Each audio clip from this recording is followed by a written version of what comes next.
Hi, welcome to the training video for the WISE Physical Functioning Frailty Protocol, which is being implemented at Visit 43. My name is Deborah Gustafson, and I am the co-PI at the Brooklyn WISE site. Today, I am joined by Susan Holman, Taryn Alessino, and Alicia Charles to present this training video. The purpose of this video is to acquaint the WISE staff with the requirements of the Frailty Protocol and to demonstrate proper performance of the tests. Section 42 of the WISE Manual of Operations contains all of the information pertaining to this protocol, including equipment and certification requirements and instructions for performing the tests. The frailty assessments are to be conducted on an annual basis on all WISE participants who are 40 years and older. The purpose of this protocol is to assess prevalence, incidence, and fluctuation of frailty as measured by these tests. My name is Susan Holman, and I'm the project director for the Brooklyn WISE site. For this protocol, you will need the following equipment and supplies: the form PBM to record the results of the assessments, a memory stopwatch and the specified chair for the repeated chair stands, a Jamar dynamometer for the grip strength, a well-defined 4-meter, 13-foot area for the timed walk. Please be sure that there are a few feet beyond the end of the marked area so that participants don't inadvertently slow down at the end of the walk. Some women may not be able to complete some or all of these assessments, but should complete as many as able. Study staff should assess whether tests are safe for each patient. Prior to conducting assessments with participants, staff should have watched this video and be certified. The 3 frailty assessments can be performed at any order at any point during the WISE visit. However, if they are not all conducted at one point during the visit, it will be important that staff double-check to make sure that all assessments take place. General points. Since motivation and level of understanding can have a significant impact on performance, each component of the exam should be administered strictly according to the protocol and in the following sequence. Explain the procedure to the study participant, making sure to convey key points from the script. Demonstrate the procedure using the script. Ask the participant if she has any questions. Re-explain the procedure briefly using the script. Ask the participant to perform the procedure. Begin all procedures with the words "Ready, go." Use the script provided to assure that all key points are covered when you describe each test and how to perform it properly. Do not provide additional description or encouragement beyond the key points provided by the standard scripts. Demonstrate each maneuver correctly. Experience has shown that participants follow more closely what the examiner does than what he or she says. If the participant indicates that she cannot understand the test maneuver, demonstrate it again, rather than solely relying on repeating the verbal instructions. Limit practice trials for each test to those described in the individual measurement procedures. We will now demonstrate how to properly conduct the 3 frailty assessments.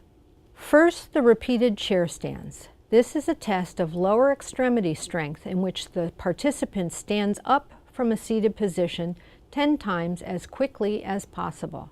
The time it takes to stand 5 times and 10 times is recorded.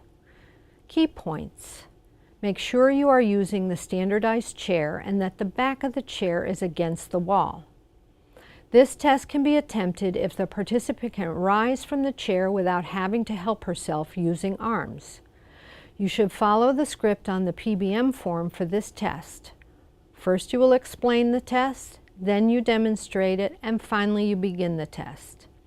When timing the test, you will time the first 5 stands by stopping the stopwatch when the participant completes her 5th stand, and then stopping the stopwatch again when she completes her 10th stand.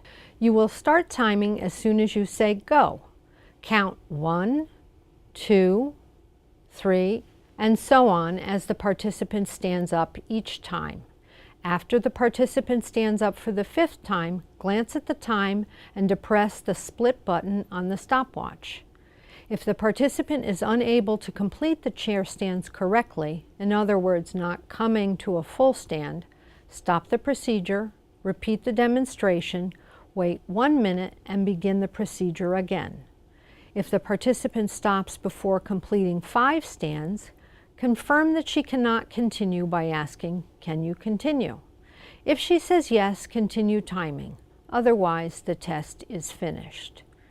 If the participant stops before completing 10 stands, confirm that she cannot continue by asking, "Can you continue?" If she says yes, continue timing. Otherwise, the test is finished and only the timing of the first 5 stands will be counted. Now we will demonstrate the test with our volunteer.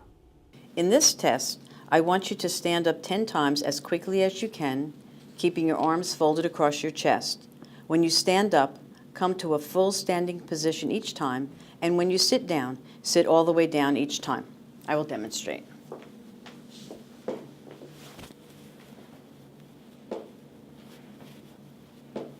Okay? You can have a seat. When I say go, stand 10 times in a row as quickly as you can without stopping. Stand all the way up and sit all the way down each time. Ready? Yes. Go. 1, 2, 3, 4, 5, 6, 7, 8, 9, 10. Thank you. Scoring and recording the test results on the PBM. Things to remember. If the participant declines to do the test or cannot understand the instructions, score participant refused. If the procedure was not attempted because the participant was unable to perform the test, score not attempted, unable, and comment about why the participant was unable to perform the test. If participant attempted but was unable to complete 5 stands without using her arms, score as attempted, unable to complete 5 stands without using arms, and record the number completed without using arms. If 5 chair stands were completed, record the number of seconds to 1/100th of a second required to complete the 5 stands. If participant completed 5 stands but was unable to complete 10 stands without using her arms, score as attempted, unable to complete 10 stands without using arms, and record the number completed without using arms. If 10 chair stands were completed, record the number of seconds to the 100th of a second required to complete the 10 stands.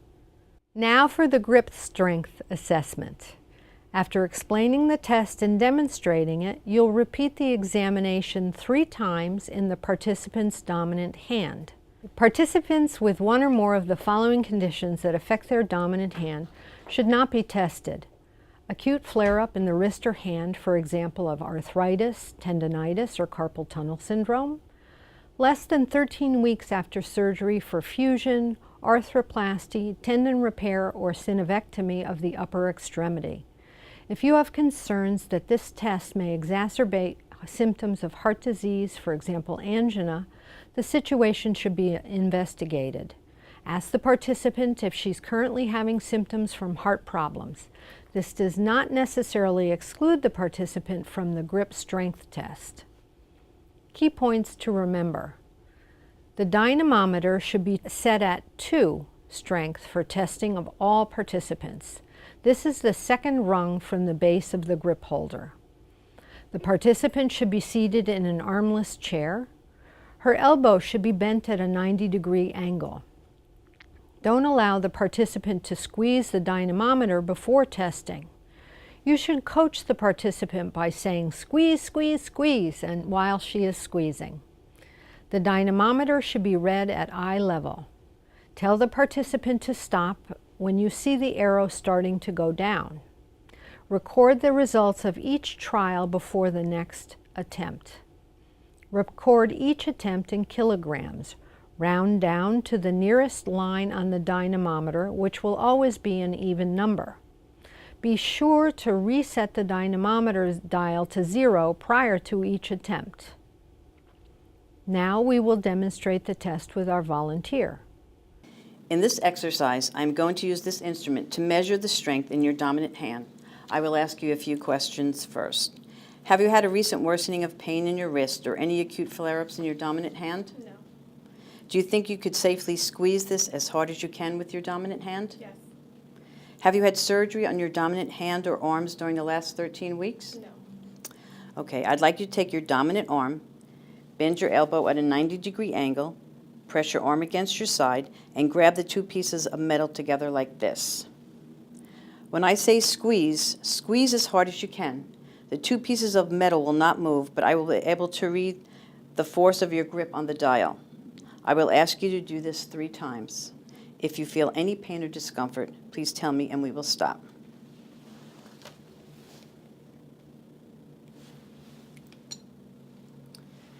Now you should bend your elbow at a 90-degree angle and press your arm against your side.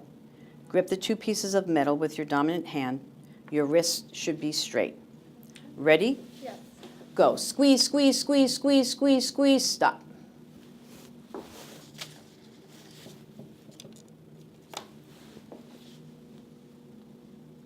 Ready? Yes. Go. Squeeze, squeeze, squeeze, squeeze, squeeze. Stop. Last time. Ready? Go. Squeeze, squeeze, squeeze, squeeze. Stop.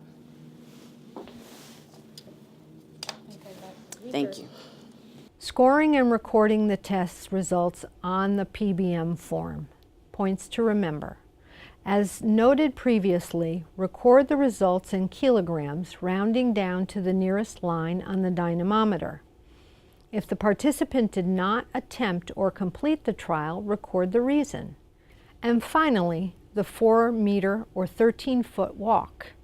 In this test, the participant's usual walking pace is timed. Key points to remember.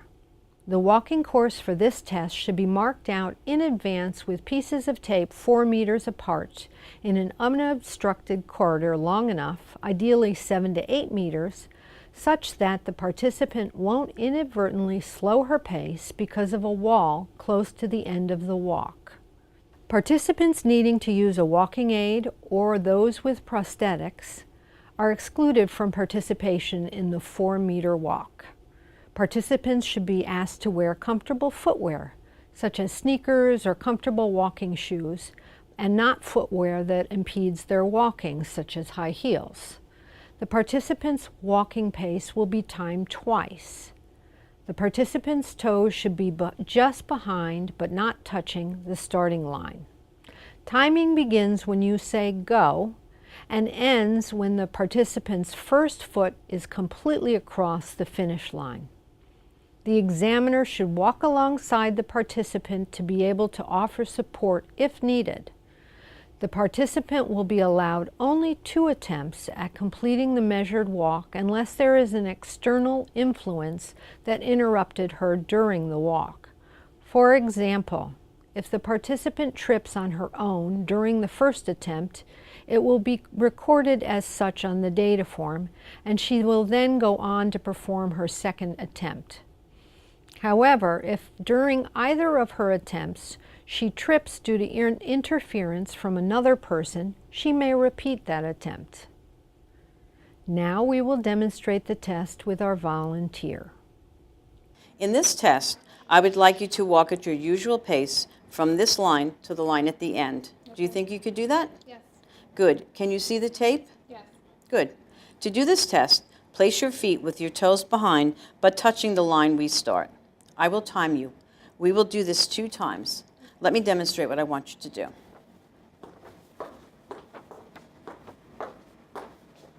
Okay?